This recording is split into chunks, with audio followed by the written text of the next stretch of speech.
G'day and welcome to the Concrete Connection Project podcast, episode number 24, where normally we're out and about in the streets creating and performing on every single street of the Adelaide CBD, raising money and awareness for mental health and supporting charities and organisations that are supporting people that might be struggling.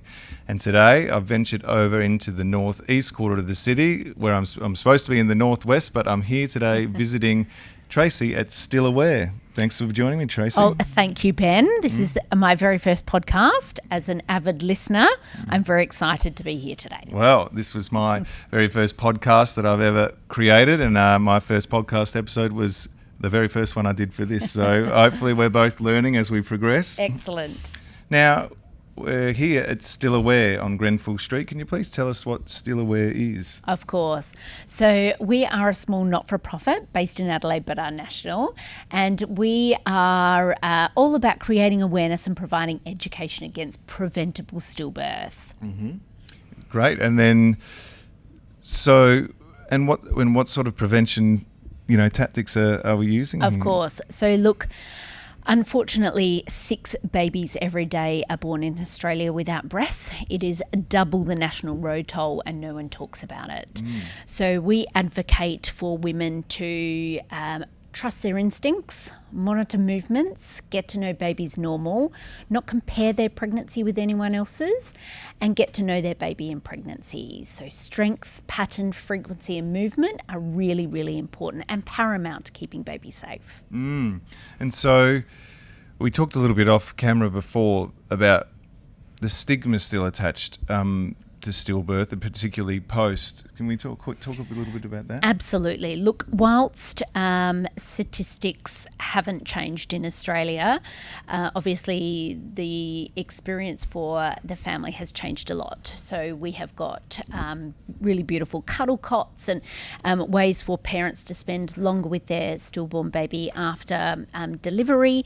But in terms of once they go home, there's really not a lot. There's not a lot of mental health support. There's phone numbers to call, but there's certainly could go a long, long way in terms of the way we support families with bereavement.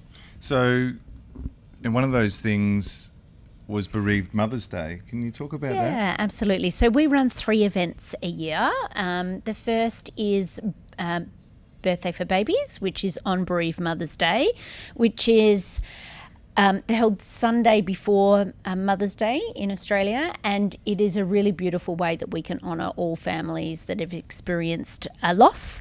We release live butterflies in honour of every little life lost for our community, and it's a really lovely way to get together.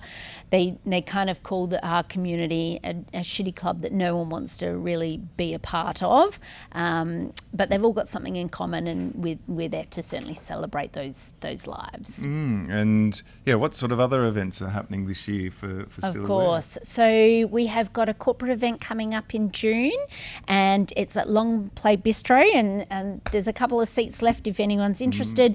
And it's all about the strategy of Still Aware and where we're headed.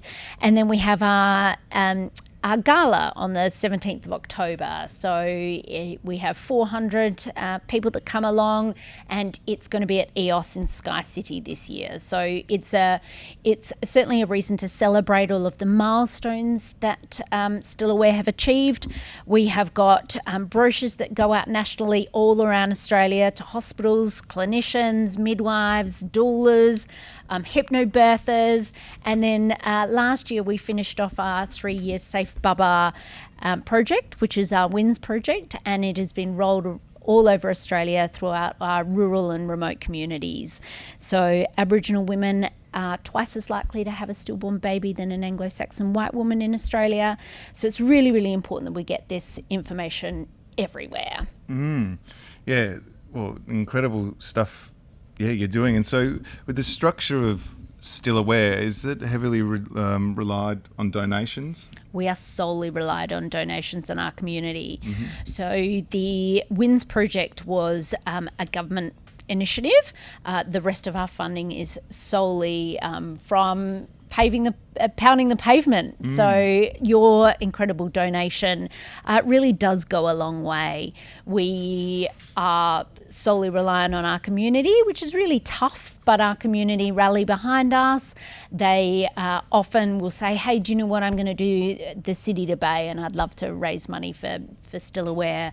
I'm going to do a butterfly high tea and I'm going to raise money for Still Aware. So we do have an incredible community who really are bereaved parents who wish that they'd received this information during pregnancy and don't want this to happen to any other expectant parent. So they are incredibly passionate and incredible. Well, we are today going to donate $500 from the Amazing. Concrete Connection Project to Still Aware because, I think it's very important. I know it's definitely something that's affected people close to me in my life, and I know it's something that you don't ever stop carrying. I think with in your heart, being a bereaved parent, particularly of stillbirth. So what would $500 do to Still Aware? Yeah, absolutely. Ben, it actually goes a really long way. So that would train 10 midwives and clinicians all about our mission, so to talk to their patients about stillbirth. And look, it's really not for a student midwife in Australia. They are not taught in their training to talk about stillbirth. So they have a bit of a subject about stillbirth, but it's really not comprehensive enough. So we could educate 10 student midwives, which is really paramount in decreasing numbers. So a midwife's approach to stillbirth is really holistic. They are taught to really listen to the mother and advocate for them. So in my opinion, that is what's going to decrease these horrendous statistics. Yeah, so after a stillbirth, what sort of support is there at the moment? I know a while ago we were talking, the support was pretty much non-existent. But what's it like now? Look, not great, if I'm honest. There are some phone numbers that people can call. So Panda, which is an incredible organisation in Australia, do offer some mental health counselling, but it's a very broad range of counselling. So Panda offer a lot of counselling for parents that are just not coping, and their grief support, while it is good, it could probably be excellent. So there's nothing specific to stillbirth. We really need something. I mean, people can go to their GP and get a mental health plan, but in terms of specific to stillbirth, there's nothing. Yeah, well, that's why something like Still Aware and their prevention, yes, is really paramount. Yeah. And look, as I said, 6 babies every day are born in Australia without breath. It is stigmatized. It's a taboo subject. I said to you a little bit earlier that they talk about listeria a lot in pregnancy, and the chances of you getting listeria in pregnancy are 1 in 185,000. The chances of an Australian family going through stillbirth are 1 in 135. Yeah, I know, having kids myself, we definitely heard the stats about not eating shellfish and things like that. Yeah. But you don't often hear those statistics about stillbirth. Did they talk to you at all about monitoring movements and advocating for yourself, or did they talk to you about stillbirth during your pregnancies? Well, it was about 12 years ago, 12 and 7 years ago. I'm trying to remember what you did yesterday. All the details. But yes, I think it was, definitely monitoring movements, but definitely stillbirth wasn't really on the cards to be really an option, really. No. And look, in Australia, I think I've had 3 beautiful children, and you kind of get to 20 weeks and that's the big scan where they kind of rule some of the big things out. I kind of felt after I got past 20 weeks that I was home and hosed. And that's actually not the case. So whilst we would love that to be the case, the importance of monitoring movements, getting to know your baby in pregnancy, advocating for yourself, sleeping on your side is really important as well from 28 weeks. So all of those things really need to be taught in our hospitals, in our midwifery clinics, in our obstetricians' offices, even stuff like educating the receptionist at a hospital. We still have people all around Australia saying, have something cold to drink. That's going to get baby moving. It's actually not. So by the time it gets here, it's no longer cold. Have something sugary to eat. That'll get baby moving. No, it will not. By the time it gets through your placenta, it's no longer sugar. So just kind of quashing some of these myths around stillbirth is also a big thing for Still Aware. So the myths, the education around movements, and advocating for yourself. So sick babies don't move. A little bit like if you're, was it 11-year-old? Yeah, 12. 12, you're a 12-year-old. 12 and a 7-year-old. Yeah, was feeling lethargic and was like laying on the couch and saying, oh, I don't feel well. And they weren't moving, which was unusual for them. You would probably take them to the GP. This is exactly the same. So if baby isn't moving normally, as they normally would, kicking and moving and shaking, going in and getting checked and advocating for yourself and just kind of saying, do you know what? No, it's not okay. I want to scan, or I want to get checked. And no, I'm not going to have a sugary drink. No, I'm not going to have something sweet to eat. I actually would feel better if you did a scan and kind of advocating for yourself. Does that get dismissed a bit, do you think? It does a lot. With mothers coming in with that. Absolutely. They say nothing beats, mother's instinct and things like that. Absolutely.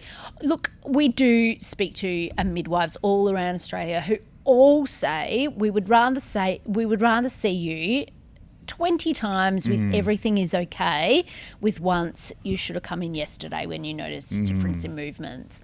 They would actually rather you came in. But look, we do have a lot of expectant parents say, I just didn't want to worry them. I just didn't want to worry them. And there seems to be this misconception that you should stay home as long as you can and, come in when contractions are 1 minute apart. If you are worried, just go in and get checked. And, you just have to advocate for yourself in Australia because no one else is going to advocate for you. Well, this has been a great education onto something that I definitely wasn't educated on. So I really appreciate your time today, Tracey. Ben, look, thank you. And we are so grateful that not only for the donation, but a lot of what we do is awareness based. So if nothing else, someone hears this that is pregnant and thinks, actually, do you know what? Movements are a bit different, and they go in and get checked, then that means far more to us than anything. Awareness, education, or if someone's listening and a friend says to them, I haven't felt baby move much today, and after hearing this they say, you know what, go in and get checked. That is paramount to what we do, and you may just save a little baby's life. Oh, well, there you go. Definitely all worth that for sure. Thank you so much. We are so grateful to have met you, and keep doing what you're doing for mental health. It's honestly, you are amazing. Oh, thank you very much. And any last plugs for any of the events where some of this fundraising can go down? Absolutely. So Long Play Bistro at the end of June, if you contact Michelle at michelle@stillaware.org, there are still a few seats available. Head to our website, stillaware.org, or any of the socials. So we're on Instagram, Facebook, TikTok, X, LinkedIn. I can't think of any others. We're on all of them. But even if you just head to our website, download the brochure if you're expecting a baby or planning a pregnancy, and get a few of the tips, then that's all we ask. Yeah, and all those things will definitely hopefully benefit your mental health if you're expecting as well. Absolutely. All right, well, thank you very much, Tracey. I appreciate it. Thank you so much, Ben. Cheers.